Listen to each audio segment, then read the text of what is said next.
here we're looking at the Shimpaku Juniper. Shimpaku Junipers are really nice. Probably the gold standard when it comes to bonsai.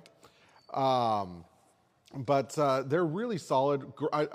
Honestly, I love these trees, and especially as they get older, being able to shape the tree because the wood in general is very soft, and especially the new branches are going to be soft as well.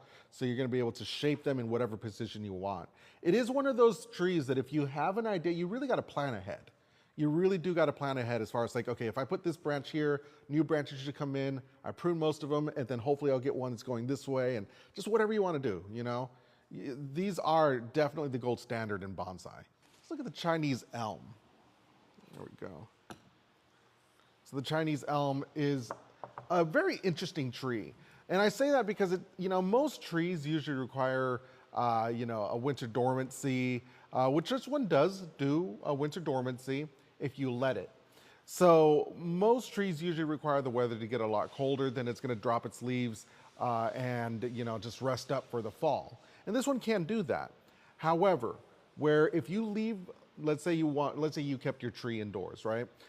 If you leave your tree indoors, typically, what'll happen is the trees don't go through a winter dormancy. They keep their leaves and they work themselves to death pretty much because they don't rest. And every tree usually needs to rest throughout the year. It needs to drop all its leaves, store its energy, and then, have that energy ready for spring, where it explodes back with a bunch of new leaves. This one, on the other hand, doesn't need to be put outside. So if you do find a way to keep it indoors, and I say that because all trees usually need about 6 to 8 hours of sun. But if you get all that stuff situated and you leave it inside, well, during the fall, it's not going to drop its leaves just like every other tree, but it doesn't actually work itself to death. So it just continues to grow. And so this is one of the few trees that can actually do that. If you're looking for an indoor bonsai, this is a solid one to do that with. So the tree itself is only 3 years old. So, but that's just going to be for the Chinese elms. The maples and the, actually all the rest of the trees. So the maples, the junipers, and the white pines, those are about 10 years old. So these are definitely the youngest ones. Well, unfortunately, at the moment, the only thing I have, and I'll show you these right here, are the Trident maples. But during the fall, they do change to really beautiful reds, oranges, and yellows. So the ones that we have are root over rock. This one's probably the most unique one that we have, though, because while other ones are crawling over the rock, this one looks like it just picked up the rock and is starting to eat it. So that one's probably the most unique one I have.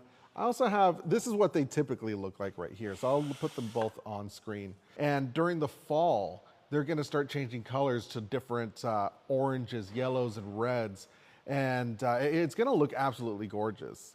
One thing I found out recently is leaves aren't naturally green. So the only reason why they're green is because it has all the chlorophyll in there in order to photosynthesize the sun.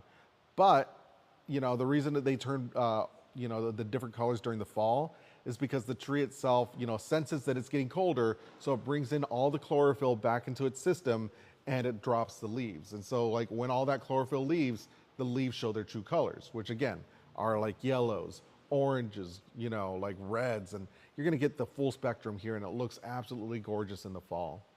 But these right here are very forgiving. So if you cut the branch a little too short, don't freak out. It's gonna come back really, really quickly. And that's why a lot of people like these, especially for beginners, because they grow fast. So if you give it a bad haircut, don't worry about it. It's gonna come back pretty quickly. So the white pine's the most expensive one that we have. It's not the most expensive bonsai, but if you go to most places, the white pine is usually the most expensive tree. It's very sought after for a couple of reasons. A lot of people really like the trunk or the bark on it itself. I don't know if you guys can see the bark. It is kind of hidden in there. But the bark itself, a lot of people really like the way that looks. And then on top of that, most black pines will have like very pointy, very firm needles, while the white pine has very soft needles. Like every time I see a white pine, I just want to like constantly rub it. So these right here are $79. Sorry, $179. $179 is what I meant to say. I mean, honestly, they're just stunning trees, gorgeous trees. But yeah, no, these are most collectors, most enthusiasts love these guys, and so that's why they're the most expensive ones that we have. And it's 10 years old, and it has already been grafted to another tree. I want to say it's been grafted to a black pine bottom, so just something to keep in mind. It's just a stunning tree. Definitely why it's considered, you'll understand why it's considered the queen of bonsai. It is just an absolutely stunning tree. It is outdoor, yeah, it's what we recommend. And just like the elm, it is very forgiving, great for beginners. The three trees that I'm going to show you guys today, again, the maple, the elm, and the junipers are fantastic starting points. Now, the elms and the maples are a lot more forgiving than the juniper, so I would say those are a little bit better for beginners. But the juniper, it's just a slight step more.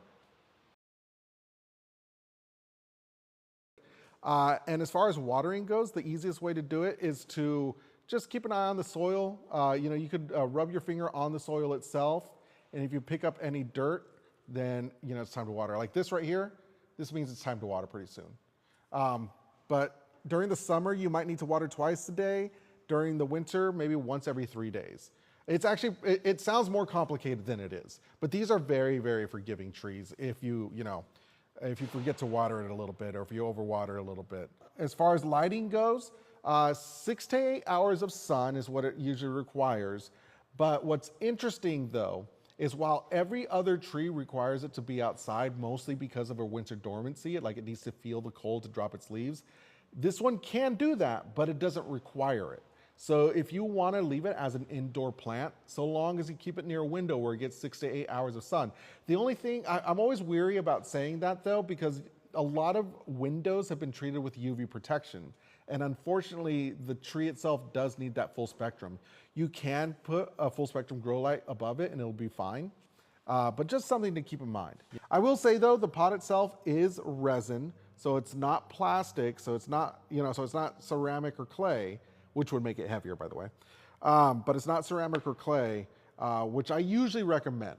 I usually recommend ceramic or clay because the material is a lot more porous, so it allows good breathability. The most important thing though is you make sure that your pot has plenty of drainage. And the reason I say that is so the water doesn't pull up and start rotting the roots. Do they do good in Florida heat? Here's the fun thing. If it ever gets over 90 degrees, touch the pot. If the pot gets over, if the pot is too hot to the touch, you want to move the pot somewhere shady. Now keep in mind, I said the pot. I didn't say the tree, okay? Because the pot itself is the problem. The pot absorbs a lot of heat and it starts baking the roots. So just put it somewhere shady, like if it gets over 90. If it gets below 0, cover the pot in mulch. Again, the pot is a problem. It's not the tree itself. The tree, it's used to surviving in, like really harsh, like mountainside, cliffside, areas. So the Shimpaku Junipers are $120. The maples and elms are going to be $85. But either way, no matter what tree you get, you're going to be getting free shipping with priority mail as well. We want to make sure the tree gets to you fast, safe, and it doesn't stay out of the sun for too long. On top of that, you're going to be getting care instructions and our contact info. That way, if your tree does anything weird, reach out to us. We'll get you situated. There are 7 states that I cannot ship to. Hawaii, Florida, Texas, Washington, Ohio, Virginia, or Alaska. I cannot ship to you. It's not that we don't like you. A lot of states are very particular about plants coming in and out of the state. A lot of it has to do with invasive species and contaminated soil